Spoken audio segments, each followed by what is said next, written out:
Olá pessoal, tudo bem? Professor Felipe aqui de novo, quinta aula de Geografia, com o tema de Ordem Mundial da Guerra Fria, ok? Peguem seus cadernos, seu livro, acompanhem tudo que eu falar para a gente fazer essa aula o mais produtivo possível. Eu quero pedir com todo o meu carinho que vocês levem muito em consideração todo o trabalho que os professores estão fazendo para vocês, tá? Esse ano é um ano de paz, então é muito importante tentar manter o ritmo de estudo, enfim. Vamos lá? Olha aqui, você vai abrir lá na página 94. A gente vai entrar no que a gente chama de mundo bipolar. Esse bipolar, a gente sabe que é uma ideia de duas áreas de influência, ok? Uma área comandada pelo regime capitalista, com apoio, obviamente, dos Estados Unidos, e outra com regime socialista, apoiado nos ideais da União Soviética. Essas duas potências, elas ascendem ao fim da Segunda Guerra Mundial. Você teve, então, as potências europeias totalmente desestabilizadas por causa da guerra, e aí essas duas novas potências vão tentar buscar a palavra de ordem da Guerra Fria, que vocês sabem, que eu já falei.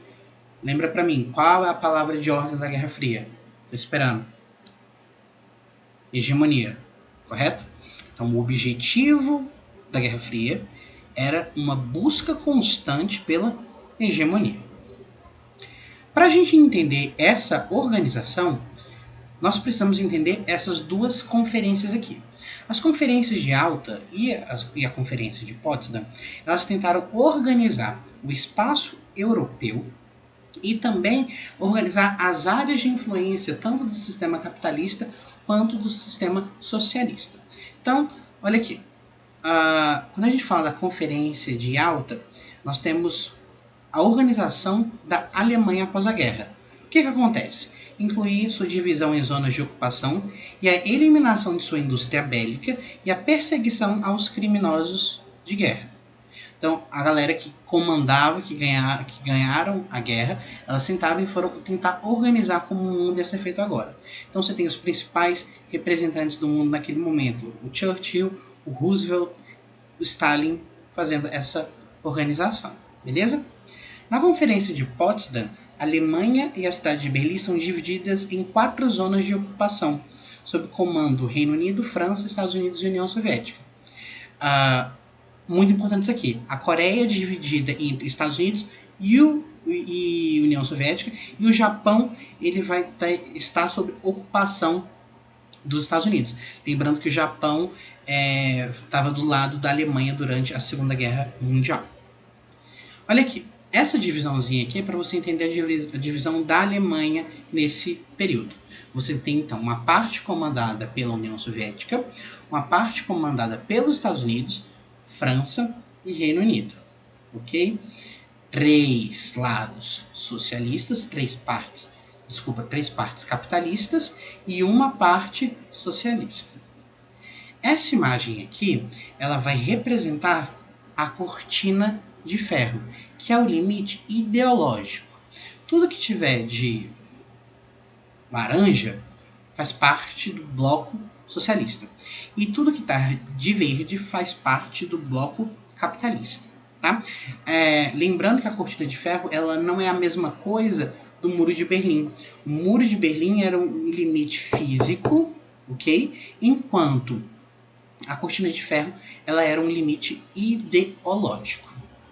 E aí eu te deixo com esse termo aqui, ideologia. Tá? Se a gente sabe que foi um conflito indireto, um conflito por busca por hegemonia, nós temos que entender que essa ideia de hegemonia, ela era baseada em diferentes ideologias. Ideologias que eram excludentes uma das outras. Você tinha uma ideologia capitalista e uma ideologia socialista. Vamos dar uma lida aqui rapidão. Durante a Guerra Fria, por exemplo, a ideologia pode ser definida como um conjunto de ideias e propostas sobre como a sociedade deveria se organizar, tanto em termos econômicos e políticos, como culturais e sociais, ora uma democracia liberal, ora uma república socialista. Em termos mais objetivos, o início da disputa ideológica da Guerra Fria foi marcada por uma declaração feita em 47 pelo então presidente dos Estados Unidos, Harry Truman. Isso que vai dar origem ao que a gente chama de doutrina Truman. A doutrina Truman com aquela ideia de combater o comunismo. Na visão deles, o comunismo era, e se você for pensar ainda, para algumas pessoas é o grande mal de tudo. Olha aqui, ele fala que o compromisso deles era de defender um mundo livre contra a ameaça comunista. Essa declaração estimulou a formação de uma área de influência estadunidense na Europa.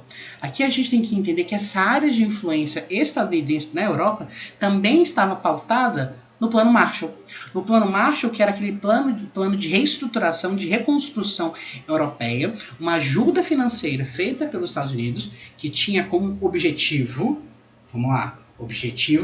também garantir que a Europa estivesse do lado dos Estados Unidos no período da Guerra Fria. A parte ocidental dos Estados Unidos, enquanto a parte da Europa, a parte ocidental da Europa do lado dos Estados Unidos e a parte oriental da Europa do lado da União Soviética. Em 49 a gente vai ter alianças militares, beleza? Nós vamos ter a OTAN, uma associação de cooperação militar, a Organização do Tratado do Atlântico do Norte, que representava os interesses capitalistas. Seu objetivo declarado era proteger os países membros de uma possível invasão de forças soviéticas. No mesmo ano, a União Soviética declarou a formação da República Democrática Alemã, mais conhecida como Alemanha Oriental. É importante lembrar que os acordos de Yalta e Potsdam haviam dividido a Alemanha e Berlim em áreas de ocupação militar, mas não em países diferentes. Essa divisão política permanente, portanto, veio em 49, quando foi criada a República Federal Alemã, mais conhecida como Alemanha Ocidental. É só você lembrar disso aqui. Tá? Então, primeiramente, você tinha áreas militares, ok? Não eram países separados.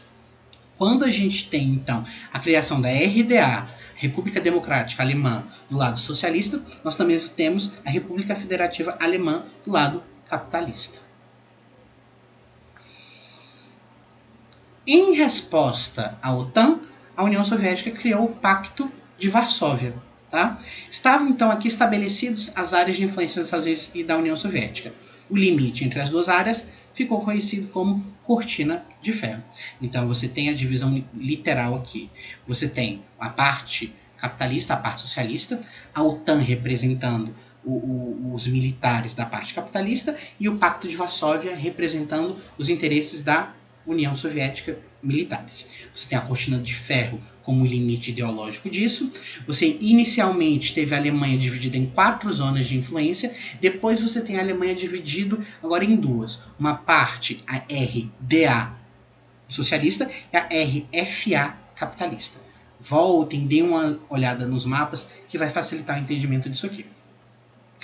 Se era um conflito ideológico, se era um conflito indireto, esse conflito foi pautado em 3 coisas muito importantes: corrida armamentista, corrida espacial e conflitos indiretos.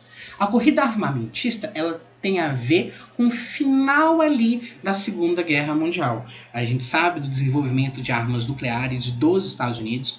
A gente teve o ataque a Hiroshima e Nagasaki no Japão, que dentro do contexto da Segunda Guerra Mundial estavam contra os Estados Unidos, apoiando a Alemanha e a Itália. Esse desenvolvimento nuclear, ele tinha como objetivo também mostrar para a União Soviética que eles tinham armas nucleares. Então, olha, eu, Estados Unidos, sou forte, tenho armas nucleares, taquei 2 bombas ali em Hiroshima e Nagasaki. A União Soviética também vai desenvolver armas nucleares para mostrar o seu poder para os Estados Unidos. Então entende que essa corrida armamentista ela tinha como objetivo a criação de armas nucleares dos 2 lados, várias outras armas também, para mostrar para eles que eles eram poderosos. Os Estados Unidos mostrava para a União Soviética que era grandão, que era forte, e a União Soviética também trabalhava para mostrar para os Estados Unidos que era uma potência muito importante, muito forte, economicamente falando, no contexto aqui de armas, tá? Então você tem mostrar economicamente que um país é forte, mostrar hegemonicamente, culturalmente que um país é forte, e também por meio do poderio bélico, aqui que é o caso da corrida armamentista. Lembrando que essas armas elas também vão ser utilizadas nos conflitos indiretos que nós estudamos lá no 9º ano, quando a gente fala do processo de independência de vários países africanos. Vocês lembram que Estados Unidos e União Soviética financiavam os conflitos dentro do continente africano para aumentar suas áreas de influência, para ter aliados. Lembra disso? Ok. A corrida espacial também está muito associada com o que acontecia na corrida armamentista. Tá? Em primeiro plano, essa corrida tinha uma função propagandista, tanto do regime socialista como no capitalista, já que ambos buscavam provar suas superioridades tecnológicas. Então, na corrida armamentista, nós tínhamos essa questão bélica de mostrar poder por meio de arma. Já que na corrida espacial, nós temos como objetivo mostrar uma superioridade tecnológica por meio desse desenvolvimento de tecnologias que possibilitaram a chegada do homem à Lua. Então aqui a gente tem um resuminho falando que inicialmente a União Soviética deslancha na frente desse desenvolvimento tecnológico, porque teve o primeiro satélite a orbitar, o primeiro mamífero a ir ao espaço e também o primeiro ser humano a entrar em órbita, que foi o Yuri Gagarin. Mas em 69 os Estados Unidos passam à frente com a bem-sucedida missão Apollo 11, que levou e trouxe de volta à Lua 3 astronautas. Tá? Então você teve aqui desenvolvimentos tecnológicos muito importantes até o dia de hoje, como que foram o pontapé para desenvolvimento de satélites de comunicação, de imageamento e de meteorologia. Essa corrida espacial, então, tinha como objetivo que as potências criassem suas tecnologias para mostrarem qual delas tinha a sua superioridade em relação à outra. Inicialmente, a União Soviética deslancha, porém, depois, Estados Unidos finaliza a corrida espacial, chegando à Lua. Conflitos indiretos. Nós tivemos aqui 3 conflitos indiretos muito importantes. Guerra da Coreia, Guerra do Vietnã e, por fim, a crise dos mísseis. Olha, aqui a gente fala que essa pode ser entendida como guerra por procuração, porque essa disputa por hegemonia ela não ocorria de forma direta, porque era um poderio bélico muito grande dos Estados Unidos e muito grande da União Soviética. Se eles dois entrassem em conflito direto com armas nucleares, talvez o resultado fosse catastrófico para a vida no planeta Terra.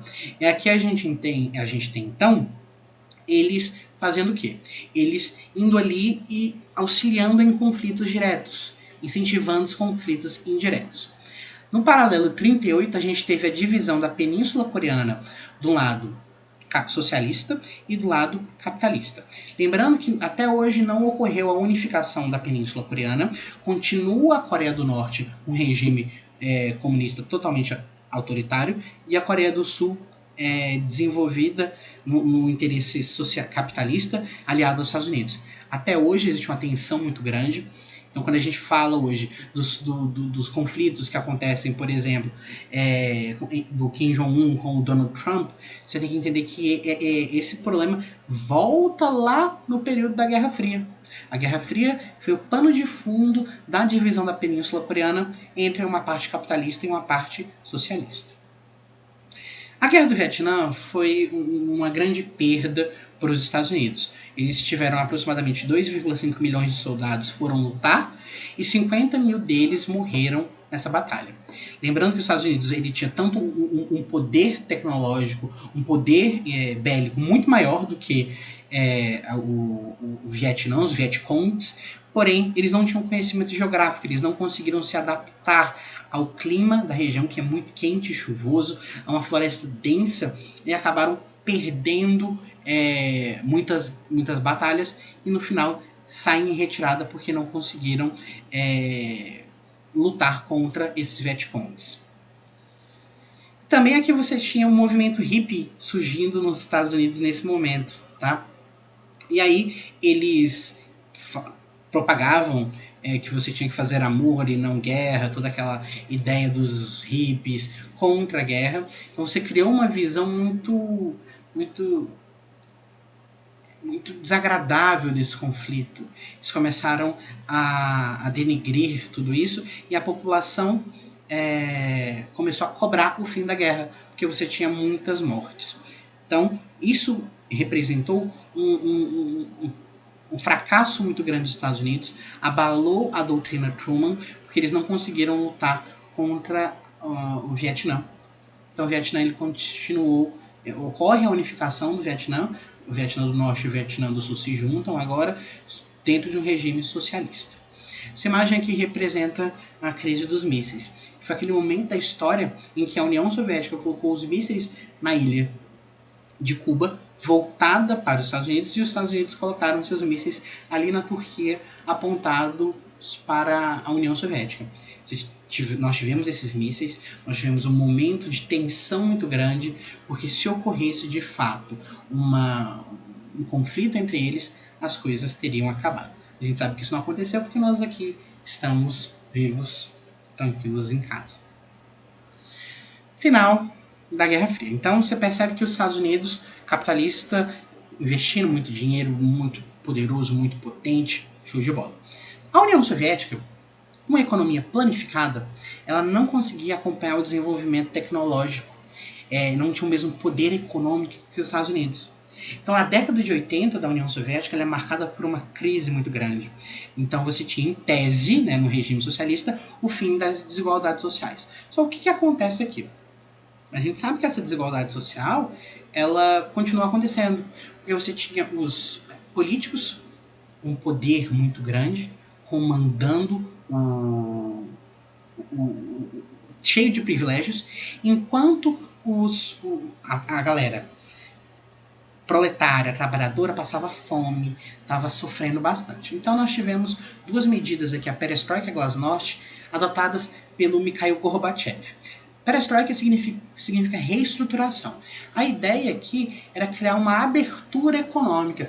E se você se afastar bastante dos ideais socialistas, você iria abrir a economia para a influência estrangeira. Isso desagradou bastante o Partido Comunista, que resistiu muito às práticas da Perestroika. Glasnost, ou transparência, foi a política que visava aproximar a população das decisões políticas da União Soviética. Também buscava combater a corrupção entre os membros do Partido Comunista. Aqui você tinha o objetivo de tentar reduzir o desconforto que havia entre a população e o governo. Aqui, a corrupção era um problema muito grande, a população estava insatisfeita com as práticas do governo, e isso levou, então, a uma desestabilização da União Soviética.